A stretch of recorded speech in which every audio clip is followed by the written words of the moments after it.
Hello student, আবারও একবার তোমাদের কাছে আমি এসেছি আমার টিউটর ওয়ান্ডার চ্যানেল নিয়ে।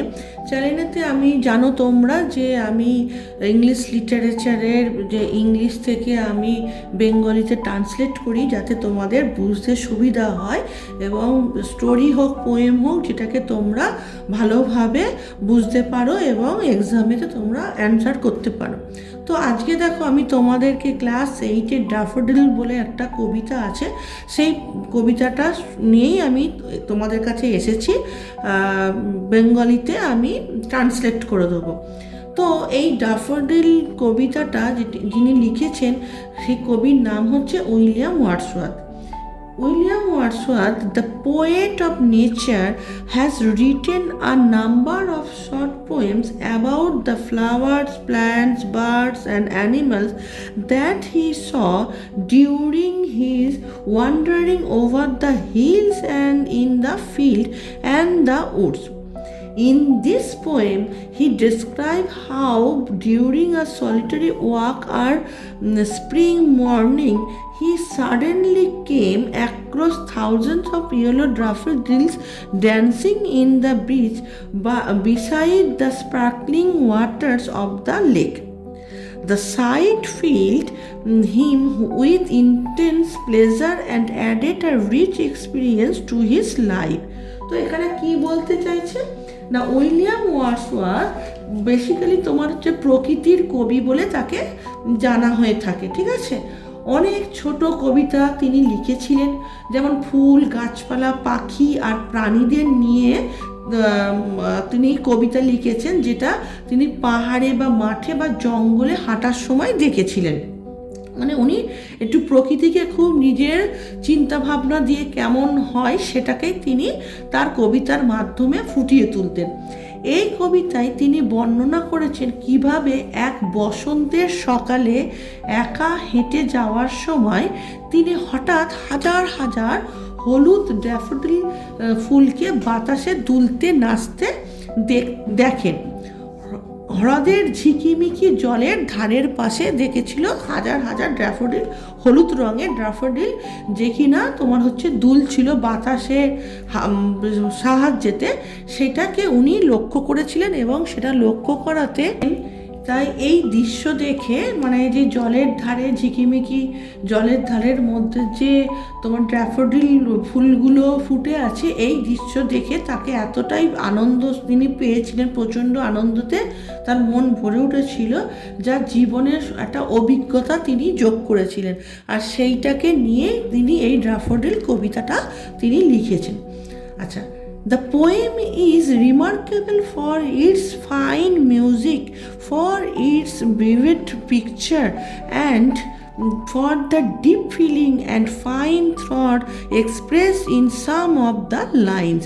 এবং এই যে কবিতাটা তার সুমধুর ছন্দের জন্য কিন্তু একটা জীবন্ত চিত্রকল্পের, মানে তুমি পড়তে পড়তেই তোমরা চোখের মধ্যে তোমাদের এই যে সিনারিটা, চিত্রটা, সেটা তোমাদের চোখের মধ্যে ফুটে উঠবে।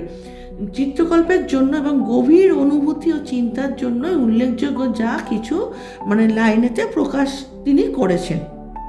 তো চলো এবার মূল যে কবিতাটা সেটা আমরা স্টার্ট করি।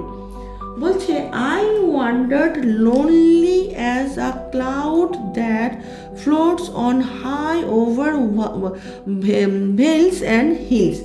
বলছে, আমি একা ঘুরছিলাম যেন এক ভাসমান মেঘের মতন।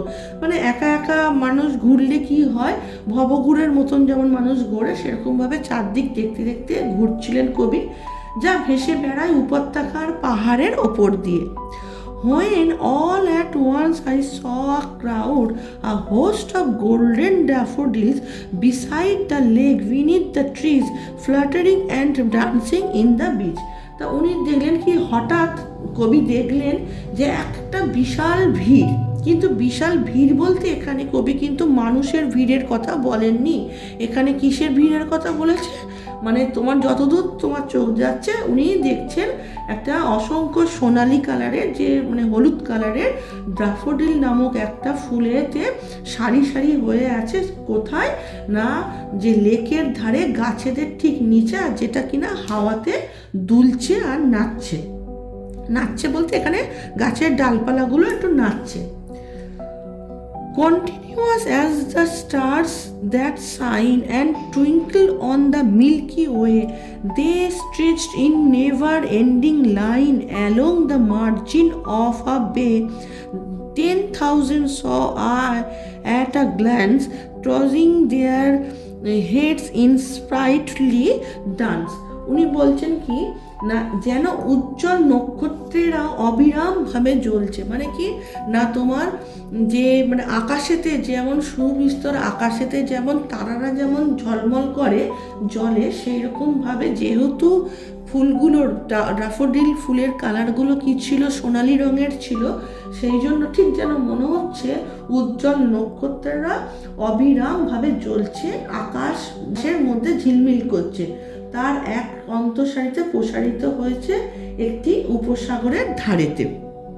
আর এক নজরে যা দেখলেও কবি দেখলেন যেন মনে হচ্ছে 10,000-এরও বেশি ফুল সেখানে ফুটে আছে একটা প্রাণবন্ত মাঝখানে মাঝখানে কি করছে না হাওয়ার দোলে মানে হাওয়া যখন দিচ্ছে তখন তারা দুলে উঠছে, আর তারা মানে ঝলমল করে উঠছে যেন রোদের আর তারাদের মতন ঝিকিমিকি করছে।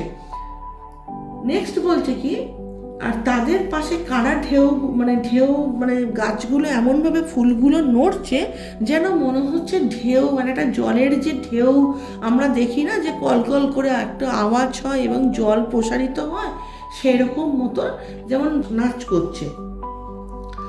The waves beside them dance, but they outdid the sparkling waves in glee. A poet could not but be grey in such a company. I gazed and gazed, but little thought what wealth the show to me had brought. তারপর বলছে কবি বলছেন কি না, আমি যে তার পাশের যে ঢেউগুলো এবং ও নাচ করছিল, যে ড্যাফোডিলগুলো যখন দুলছিল যেন মনে হচ্ছিল ঢেউ নাচছে বা তারারা জল জল করে ঢেউগুলোর সাথে সাথে আনন্দে ঝাঁপিয়ে পড়ছে। একজন কবি পক্ষে সেই আনন্দটা যে কি অসম্ভব সুন্দর সেটা একটা সাধারণ মানুষের চিন্তাভাবনার মধ্যে কিন্তু আসবে না। সেটার জন্য একজন মানে সেই চিন্তা ভাবনাটা করার মতন একটা মানসিকতা বা একটা মানে চিন্তা শক্তি থাকতে হবে, যেটা কিনা কবিদের মধ্যে সেই চিন্তা ভাবনা বা মানে মানসিকতাটা থাকে, যেটা একটা মানে একটা সুন্দর প্রফুল্ল সঙ্গে তৈরি হয়। আর আমি তাকিয়ে রইলাম, আরও তাকালাম, কিন্তু খুব কমই ভাবলাম।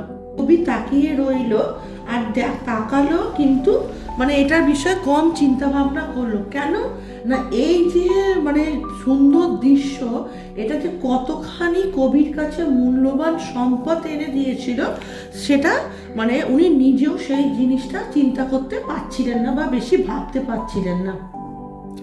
For often when on my couch I lie, in vacant or in pensive mood, they flash upon that inward eye, which is the bliss of solitude, and then my heart with pleasure fills and dances with the daffodils.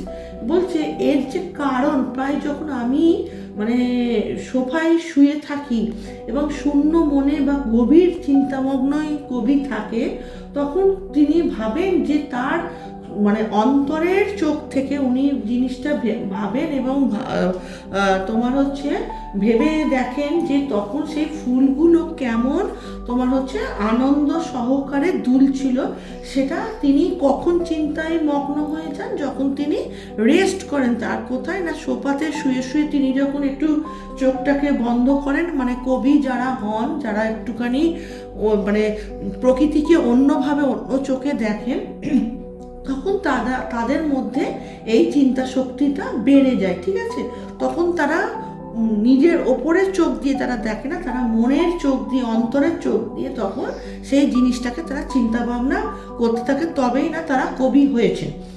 তখন এই ছবিটা তিনি ভেসে উঠছেন, যা কিন্তু কারোর সাথে এই জিনিসটা শেয়ার তিনি করতে পারেন না।